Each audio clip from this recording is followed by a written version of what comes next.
నమస్తే. జై శ్రీరామ్.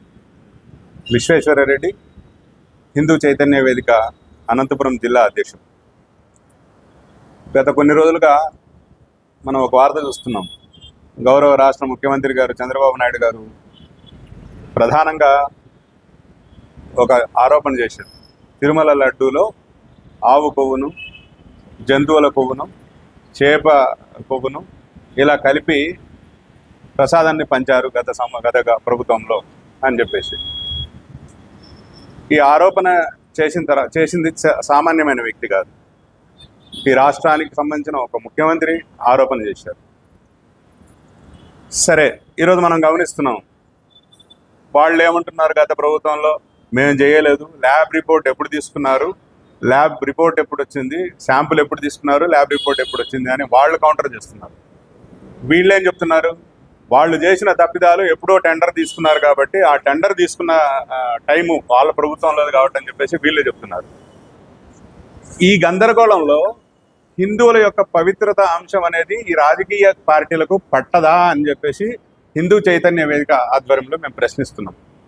ఎంతసేపు వైసీపీ టీడీపీ వైసీపీని ఇది తప్ప ఈ దేశ ప్రజల యొక్క మనోభావాలు కానీ లేకపోతే హిందువుల యొక్క ధర్మ విశ్వాసాల పట్ల కానీ మీకు ఏమాత్రం గౌరవం లేదని చెప్పేసి ఈ 3-4 రోజుల యొక్క మీ యొక్క చర్యలతో, మీ యొక్క ప్రవర్తనలతో, మీ యొక్క ప్రెస్ మీట్లతో యావత్ జాతికి కూడా తెలిసిపోయిందని చెప్పేసి మేము భావిస్తున్నాం.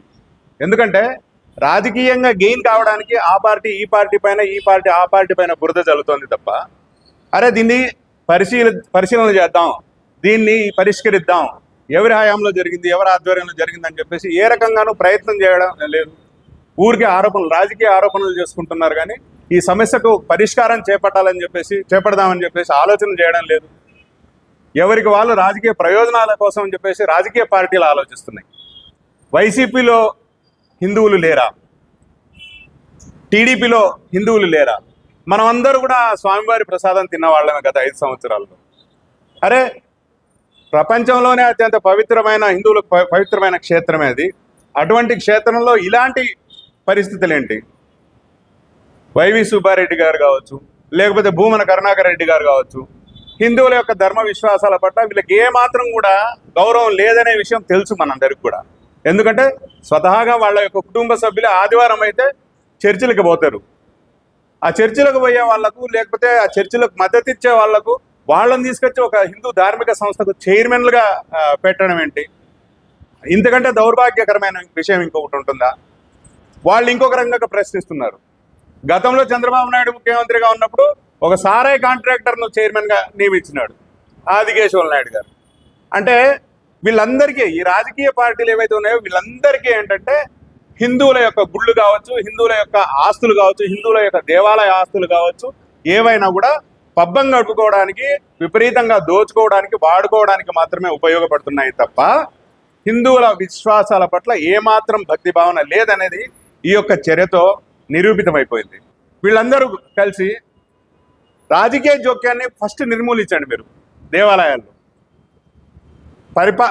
పరిపాలనకు సంబంధించి, దేవాలయాలకు సంబంధించిన పాలక మండలి ఏదైతే ఉందో ఆ పాలక మండలిలో దైవం అంటే దైవం పట్ల విశ్వాసం, దైవ భక్తి ఉన్న వాళ్ళను మాత్రమే నియమించాలని చెప్పేసి హిందూ చైతన్య వేదిక, విశ్వ హిందూ పరిషత్ డిమాండ్ చేస్తున్నాయి. ఈ లడ్డు పైన చేసిన ఆరోపణలు ఏవైతే ఉన్నాయో ఆ ఆరోపణలు నిరూపించేసేయండి.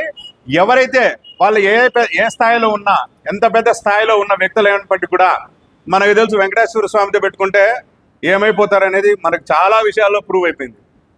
కాబట్టి ఎవరేం చేసినా వాళ్ళందరినీ కూడా కఠినంగా శిక్షించాలని చెప్పేసి, చట్టపరంగా ఏవైతే శిక్షలు ఉన్నాయో అటువంటి శిక్షలన్నిటికీ కూడా వాళ్ళను గురి చేయాలని చెప్పేసి హిందూ చైతన్య వేదిక, విశ్వ హిందూ పరిషత్ ఆధ్వర్యంలో మేము డిమాండ్ చేస్తున్నాం.